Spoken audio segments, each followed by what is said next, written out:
Paalala po lamang, ang impormasyong aming ibabahagi ay para sa layuning pang-impormasyon lamang at hindi opisyal na payo ukol sa tulong at regulasyon na kung saan mang seksyon ng gobyerno, Pilipinas man o Japan.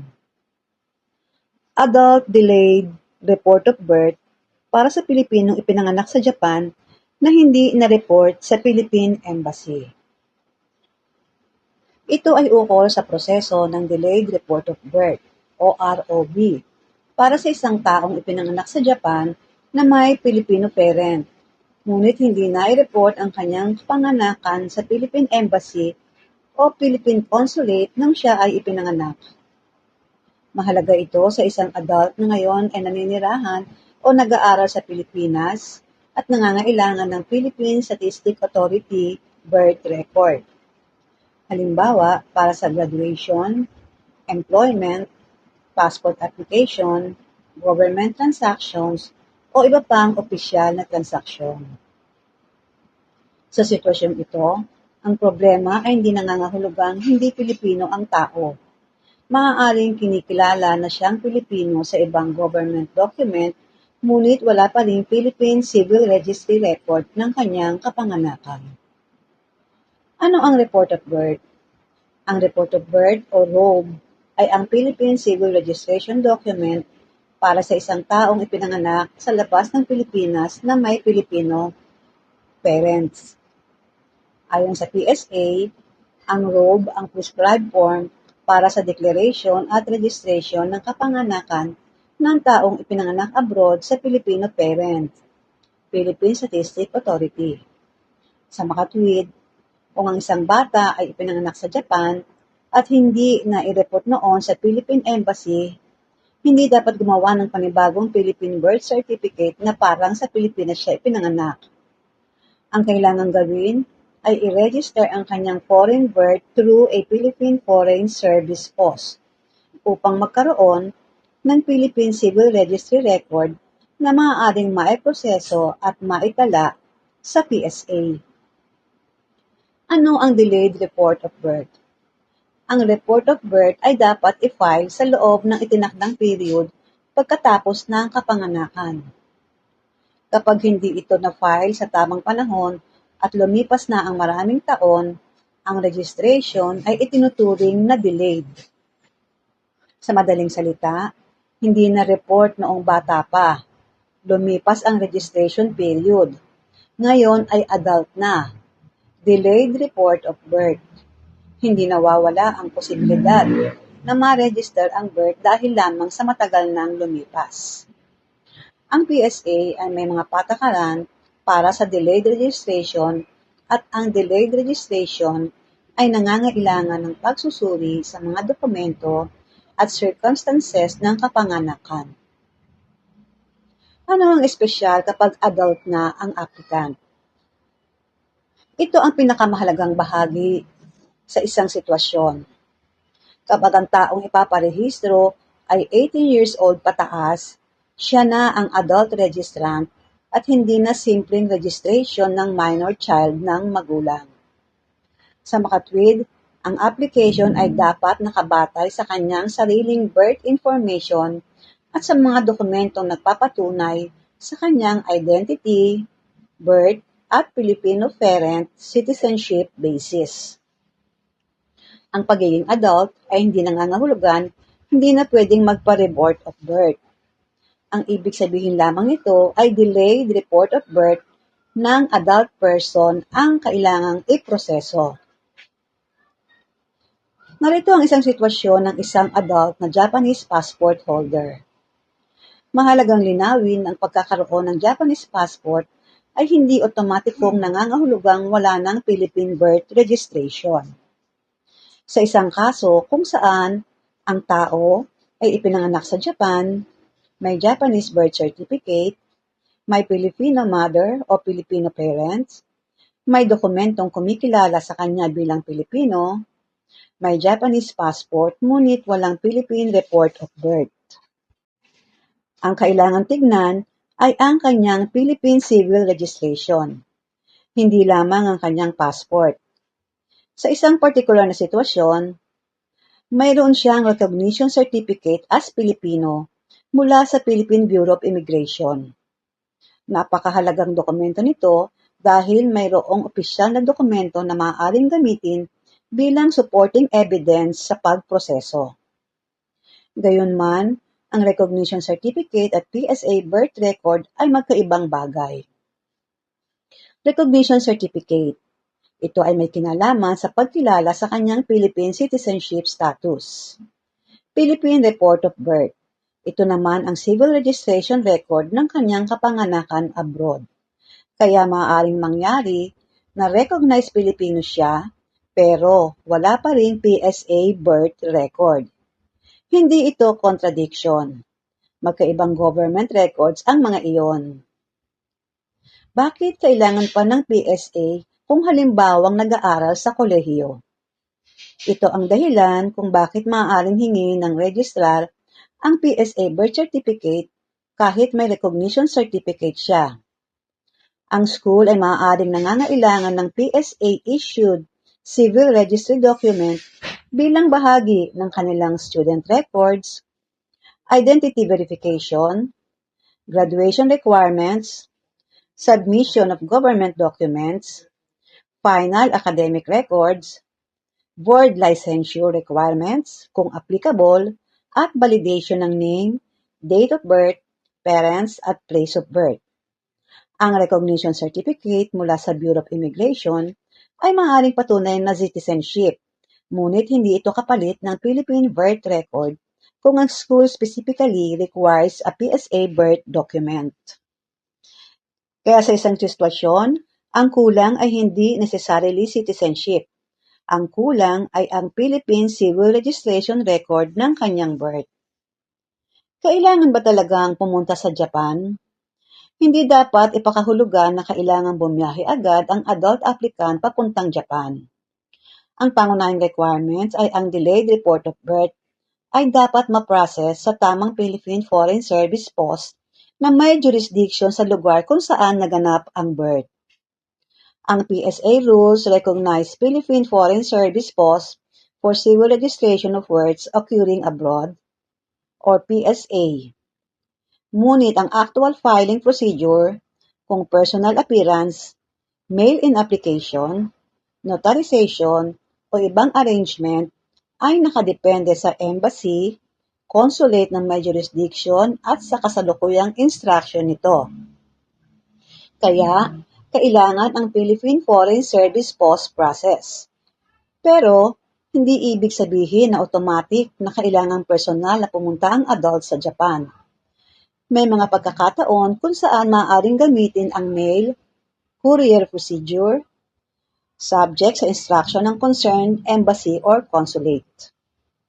Paano kung nasa Pilipinas na ang adult applicant?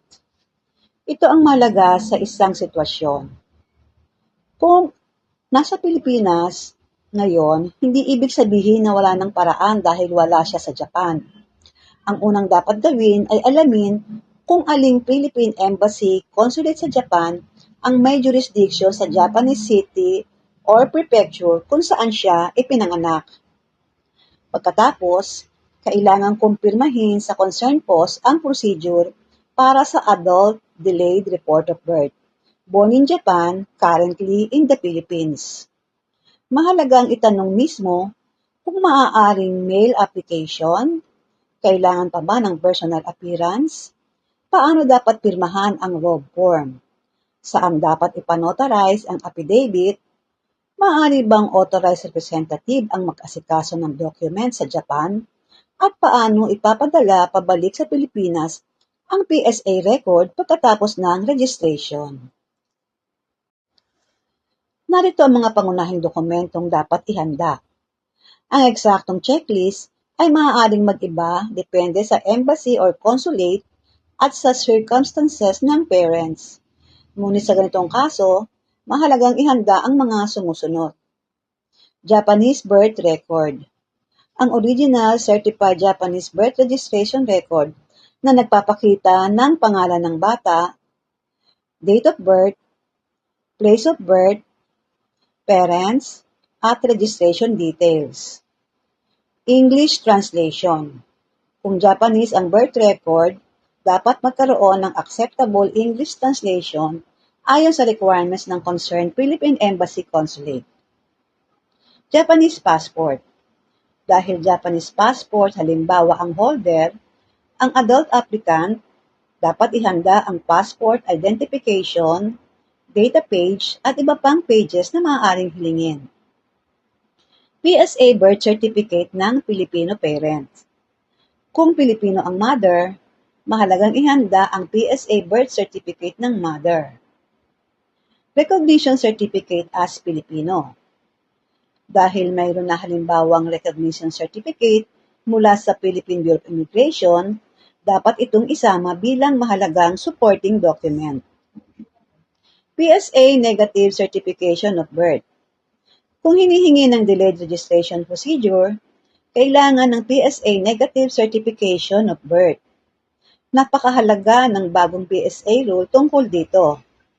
Noong May 4, 2026, naglabas ang PSA ng public advisory na nagsasabing ang PSA negative certification of birth ay valid lamang ng 6 months mula sa date of issuance.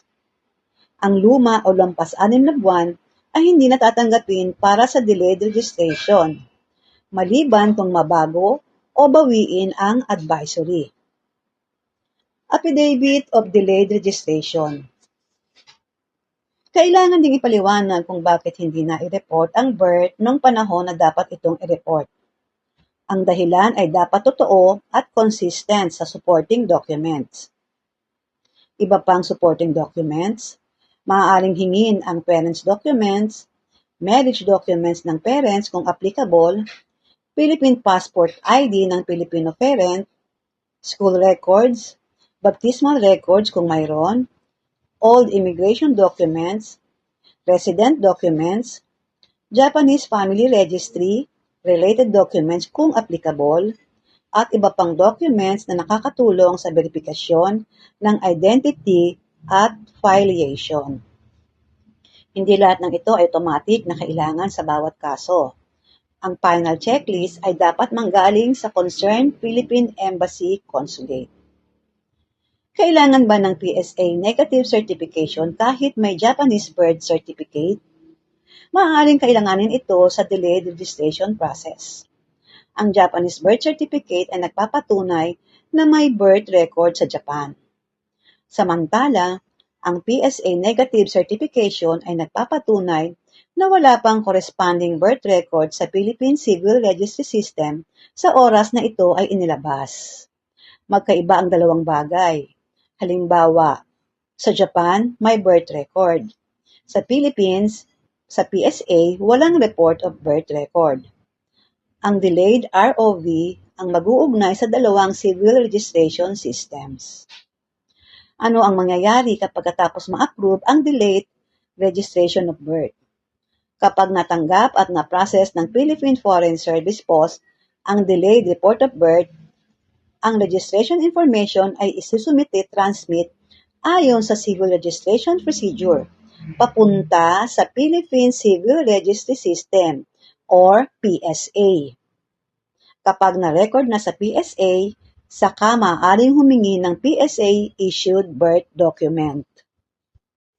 Sa madaling flow, Japanese birth certificate, delayed to report of birth, Philippine Embassy Consulate, Philippine Civil Registration, PSA processing, PSA record, PSA birth document, at isusumite na sa kung saan mang kolehiyo o registrar ito kailangan.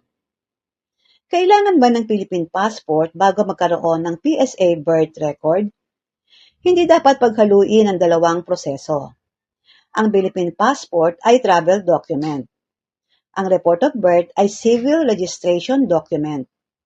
Kaya ang kawalan ng Philippine passport noon ay hindi nangangahulugang hindi na maaaring ma-register ang birth. Sa isang kaso, mas mahalaga ang mga existing documents na mayroon na kayo. Japanese birth certificate plus English translation plus recognition certificate as Filipino plus Japanese passport plus Filipino parents documents. Ang mga ito ay maaaring gamitin upang ma-establish ang identity, birth circumstances, parentage, at citizenship basis, subject sa evaluation ng concerned Philippine Foreign Service Post. Maaari bang representative ang mag-asikaso? Dito kailangan mag-ingat. Dahil adult na ang registrant, hindi dapat basta ang representative ang pumirma sa documents na nangangailangan ng signature ng adult applicant. Ang mas tamang konsepto ay adult applicant, siya ang registrant at applicant. Authorized representative, tumutulong lamang sa mga bagay na pinapayagan ng embassy consulate. Halimbawa, maaaring may mga administrative tasks na pwedeng gawin ng representative, tulad ng paggawa ng documents o pagpapadala, pagtanggap ng documents, depende sa instructions ng concerned post. Ngunit, kung ang embassy ay nangangailangan ng personal execution, signature, notarization ng adult applicant, hindi iyon dapat palitan ng representative nang walang malinaw na authorization mula sa embassy. Bakit hindi na lang sa PSA sa Pilipinas direktang magpa-register? Dahil ang birth ay naganap sa Japan, ang Philippine Civil Registration System treats report of birth as the prescribed document for a person born abroad to Filipino parents, PSA.